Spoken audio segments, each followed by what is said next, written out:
여러분, 혹시 이런 생각을 해본 적 있으신가요? 나는 정말 나답게 살고 있는 걸까? 내가 느끼는 감정과 욕구는 왜 자꾸만 억눌러질까?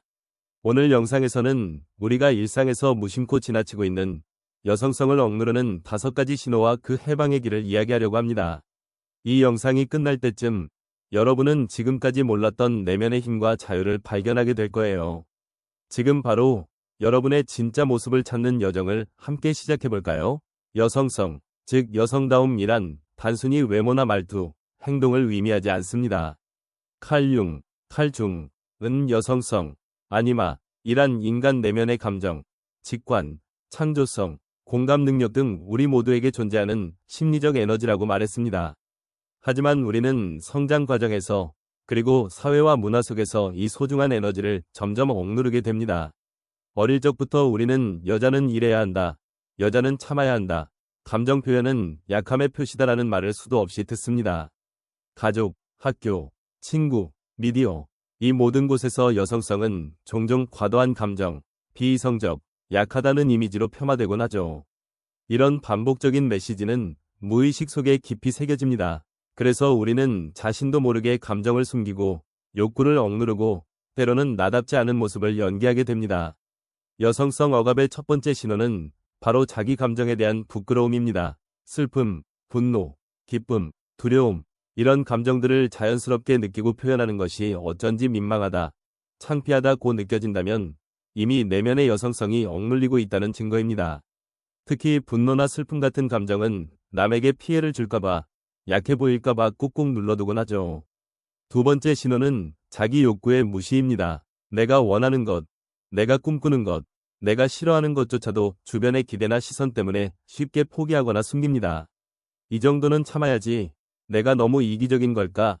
라는 생각이 습관처럼 떠오른다면 이미 내 안의 목소리가 점점 작아지고 있다는 뜻입니다.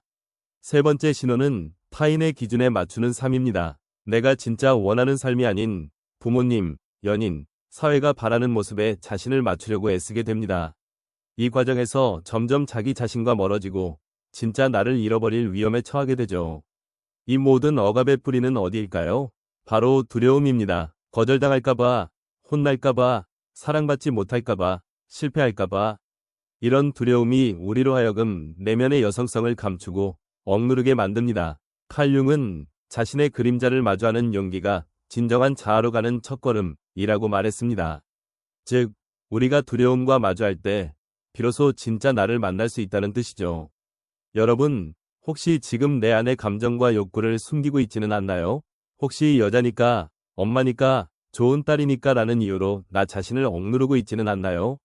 이 질문에 솔직하게 답해보세요. 그것이 바로 해방의 첫걸음입니다. 이 영상이 여러분의 내면을 깨우는 작은 불씨가 되기를 바랍니다. 여러분의 경험과 생각을 댓글로 자유롭게 나눠주세요. 구독과 좋아요, 알림 설정 잊지 마시고 우리 함께 진짜 나를 찾아가는 여정을 계속해봐요. 어느 순간부터 우리는 자신의 목소리를 내는 것이 점점 더 어려워진다는 사실을 깨닫게 됩니다. 어릴 적에는 하고 싶은 말이 있으면 주저하지 않고 표현했지만 자라면서 조용히 해라, 괜히 문제 만들지 마라, 네가 참아야 한다 는 말을 수도 없이 듣게 됩니다. 이런 말들은 단순한 충고처럼 들릴 수 있지만 반복될수록 내면에 깊은 흔적을 남깁니다. 점차 나의 생각과 감정을 숨기고 침묵하는 것이 더 안전하다고 느끼게 됩니다. 이것이 바로 여성성 억압의 두 번째 신호, 자기 목소리의 상실입니다. 자기 목소리를 잃는다는 것은 단순히 말을 하지 않는다는 뜻이 아닙니다. 마음속에서 올라오는 진짜 생각, 욕구, 감정이 밖으로 나오지 못하고 내면 깊숙이 묻혀버린다는 의미입니다. 예를 들어 누군가가 나에게 무례하게 대했을 때 싫다, 불편하다 고 말하지 못하고 그냥 웃어넘기는 것, 혹은 가족이나 연인, 친구와의 대화에서 진짜 내 마음을 숨긴 채 상대방의 기대에 맞춰 반응하는 것, 이런 순간들이 쌓이면 결국 내 안의 목소리는 점점 더 작아지고 나는 점점 더 나답지 않은 사람이 되어갑니다. 이 침묵의 대가는 생각보다 훨씬 큽니다. 첫째, 자기 자신에 대한 신뢰가 무너집니다. 내가 내 감정을 솔직하게 표현하지 못할 때 스스로를 배신하는 느낌이 들고 나는 왜 이렇게 약할까? 나는 왜 제대로 말하지 못할까라는 자기 비판이 시작됩니다. 시간이 지날수록 자기 자신에 대한 의심과 불신이 깊어지고 자존감이 점점 낮아집니다. 둘째, 인간관계가 피상적으로 변합니다. 내 진짜 마음을 숨기고 상대방의 기대에만 맞추다 보면 결국 진정한 소통이 불가능해지고 겉으로는 평화로워 보여도 내면에는 외로움과 소외감이 깊어집니다. 칼융은 진정한 자아는 자기 내면의 목소리를 듣는 데서 시작된다고 했습니다. 내가 나의 감정과 욕구를 외면하면 할수록 진짜 나와는 멀어지고 결국 나는 누구인가라는 근본적인 혼란에 빠질 수밖에 없습니다. 이런 상태가 오래 지속되면 우울감, 불안, 무기력 같은 심리적 어려움이 찾아올 수 있습니다. 특히 여성의 경우 자신의 목소리를 억누르는 습관이 일상화되면 내면의 갈등이 신체적인 증상으로도 나타날 수 있습니다. 두통, 소화불량, 만성 피로, 심지어는 이유 없는 통증까지도 자기 표현의 억압과 밀접한 관련이 있습니다. 또한 자기 목소리를 잃는 것은 사회적으로도 큰 손실입니다. 여성의 다양하고 창의적인 의견, 감정, 통찰이 사라지면 가정과 사회 모두가 획일화되고 변화와 발전이 멈추게 됩니다. 여성의 목소리가 존중받고 자유롭게 표현될 때 비로소 더 건강하고 풍요로운 공동체가 만들어질 수 있습니다. 실제로 여러 연구에서 여성의 참여와 의견이 존중받는 조직일수록 더 혁신적이고 문제 해결 능력이 뛰어나다는 결과가 나오고 있습니다. 자기 목소리를 되찾기 위해서는 먼저 나는 어떤 순간에 침묵하는가를 인식하는 것이 중요합니다. 내가 왜 말을 아끼는지, 어떤 상황에서 내 감정을 숨기는지 그 이유를 솔직하게 들여다보는 것부터 시작해야 합니다. 그리고 작은 것부터 연습해보세요. 내가 좋아하는 것, 싫어하는 것, 원하는 것을 하루에 한 번이라도 말로 표현하는 것. 이런 작은 시도가 모여서 점점 더 큰 용기로 이어집니다. 처음에는 어색하고 두려울 수 있지만 반복할수록 내 목소리는 점점 더 힘을 얻게 됩니다. 침묵의 대가를 더 이상 치르지 않기 위해 이제는 내 안의 목소리에 귀 기울이고 조금씩 세상에 내 생각과 감정을 드러내는 연습을 해보는 것이 어떨까요? 자기 목소리를 되찾는 과정은 곧 진정한 나를 되찾는 여정입니다. 그리고 이 여정의 시작은 내 마음속에서 들려오는 작은 속삭임에 솔직하게 귀를 기울이는 것에서부터 출발합니다. 우리는 살아가면서 수많은 기대와 시선 속에 놓이게 됩니다. 가족, 친구, 연인, 직장 동료, 심지어는 사회 전체가 우리에게 어떤 역할과 이미지를 요구하죠. 착한 딸, 이해심 많은 아내, 모범적인 엄마, 성공적인 커리어우먼 등 각자의 자리에서 우리는 끊임없이 누군가의 기대에 부응하려고 했습니다. 처음에는 그 기대가 나를 성장시키는 동력이 될 수도 있지만 어느 순간부터 내 삶의 기준이 나가 아니라 타인이 되어버립니다. 이것이 바로 여성성을 억누르는 세 번째 신호, 타인의 기대에 갇힌 삶입니다. 타인의 기대에 맞추는 삶은 겉보기에는 안정적이고 평화로워 보일 수 있습니다. 하지만 내면에서는 점점 공허함과 혼란이 커집니다. 내가 진짜 원하는 것이 무엇인지, 나는 어떤 사람인지 점점 알 수 없게 되죠. 내가 이 길을 선택한 이유가 정말 나의 꿈 때문이었을까? 내가 지금 이 관계를 유지하는 이유가 진심일까? 아니면 남들이 바라는 모습에 맞추기 위해서일까? 이런 질문들이 머릿속을 맴돌기 시작합니다. 이러한 삶의 패턴은 어릴 적부터 시작됩니다. 부모님의 기대, 학교에서의 역할, 사회가 요구하는 여성상.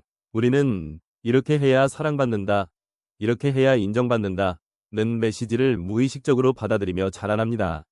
그 결과 자신의 욕구와 감정보다는 타인의 평가와 인정에 더 민감해지고 자연스럽게 자기 자신을 뒤로 미루게 됩니다. 칼융은 인간이 진정으로 성장하기 위해서는 자기 자신과의 진실한 만남이 필요하다고 강조했습니다. 하지만 타인의 기대에 갇히면 우리는 점점 자기 자신과 멀어지고 맙니다. 타인의 기대에 맞추는 삶의 대표적인 신호는 과도한 자기검열과 자기비판입니다. 내가 어떤 선택을 하려고 할 때 이렇게 하면 엄마가 뭐라고 할까?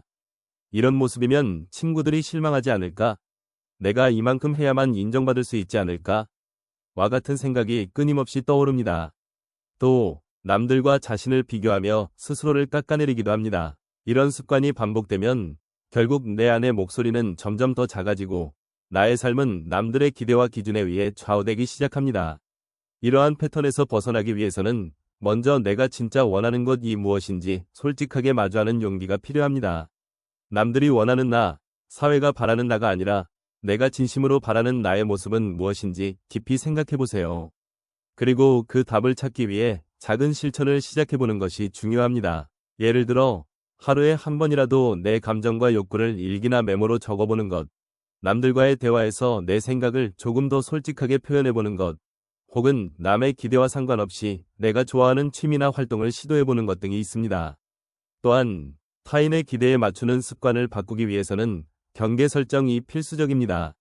누군가의 부탁이나 요구를 무조건 들어주기보다는 내 한계와 감정을 존중하는 연습을 해보세요.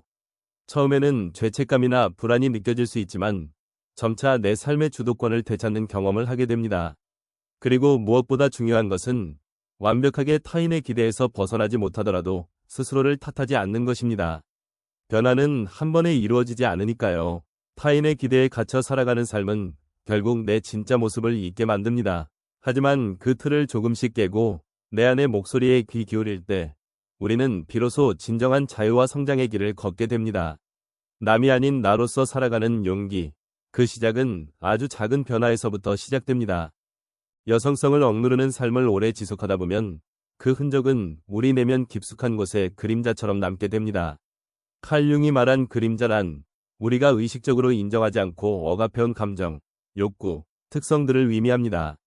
이 그림자는 단순히 사라지는 것이 아니라 무의식 속에 숨어 있다가 다양한 방식으로 우리 삶에 영향을 미치죠.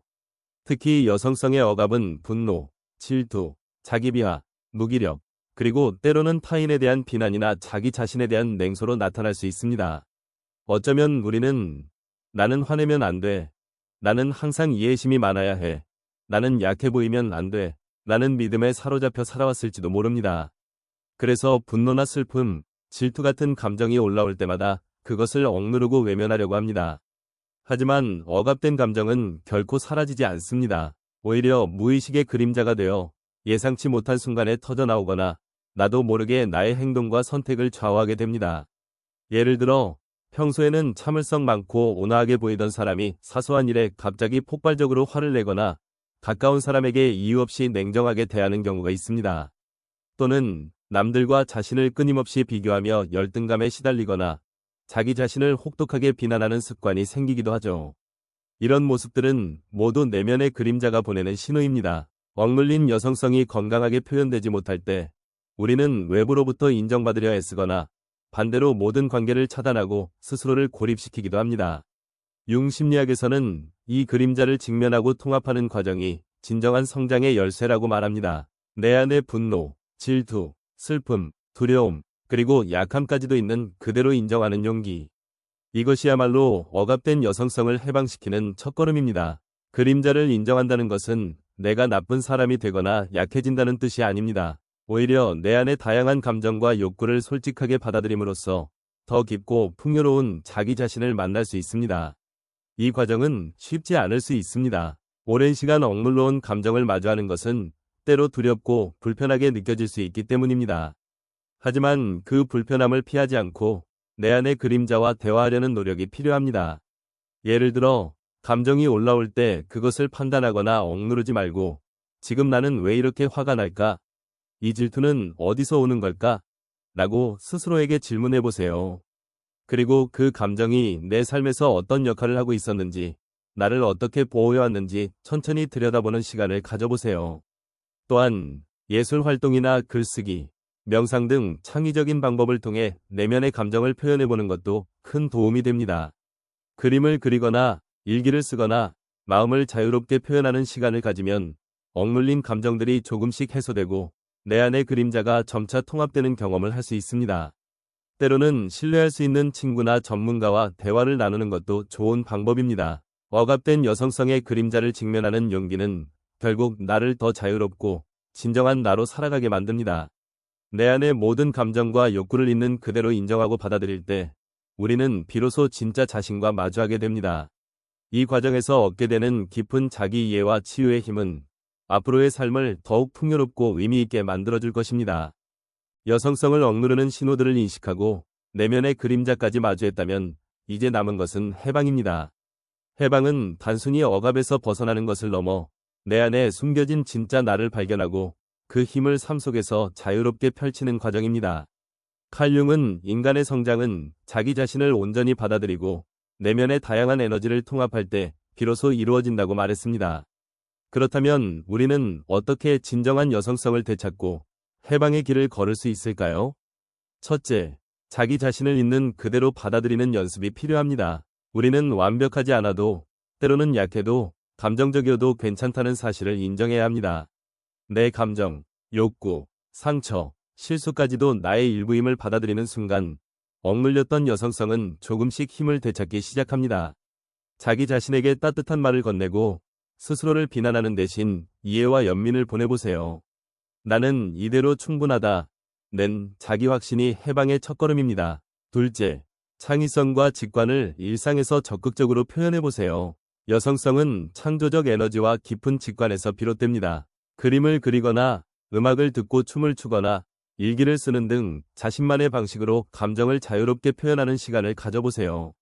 이런 활동들은 내면의 에너지를 해방시키고 자신과 더 깊이 연결되는 경험을 선사합니다. 또한 자연 속에서 산책하거나 명상을 통해 내면의 소리에 귀 기울이는 것도 큰 도움이 됩니다. 셋째, 건강한 관계 맺기를 실천하세요. 진정한 여성성은 혼자만의 힘이 아니라 타인과의 따뜻한 연결 속에서 더욱 빛을 발합니다. 나를 존중하고 내 감정과 욕구를 솔직하게 표현할 수 있는 관계를 만들어 보세요. 때로는 아니요 라고 말하는 용기도 필요합니다. 내 경계를 지키는 연습을 통해 더 건강하고 진실된 인간관계를 쌓을 수 있습니다. 넷째, 배움과 성장에 열린 마음을 가지세요. 새로운 경험과 지식을 받아들이는 자세는 내면의 힘을 키우는 데 큰 역할을 합니다. 책을 읽고 다양한 사람들과 대화하며 자기 자신을 끊임없이 탐구하는 과정에서 우리는 점점 더 넓은 시야와 깊은 자기 이해를 얻게 됩니다. 칼 융이 강조한 개성화 위기는 바로 이런 끊임없는 성장과 변화의 여정입니다. 마지막으로 자신의 이야기를 세상과 나누는 용기를 내보세요. 내 경험, 감정, 깨달음을 나누는 것은 나뿐만 아니라 다른 이들에게도 큰 힘이 됩니다. 여성성의 해방은 혼자만의 변화가 아니라 우리 모두가 함께 만들어가는 새로운 문화이기 때문입니다. 여러분의 목소리가 누군가에게는 큰 위로와 영감이 될 수 있습니다. 지금까지 영상을 시청해주셔서 진심으로 감사드립니다. 오늘 이야기한 5가지 신호와 해방의 길이 여러분의 삶에 작은 변화의 불씨가 되길 바랍니다. 만약 이 영상이 도움이 되었다면 좋아요와 구독, 알림 설정으로 저희 채널과 함께 해주세요. 여러분의 소중한 경험과 생각을 댓글로 남겨주시면 서로에게 큰 힘이 될 거예요. 진정한 나로 살아가는 용기, 우리 모두 함께 만들어가요. 감사합니다.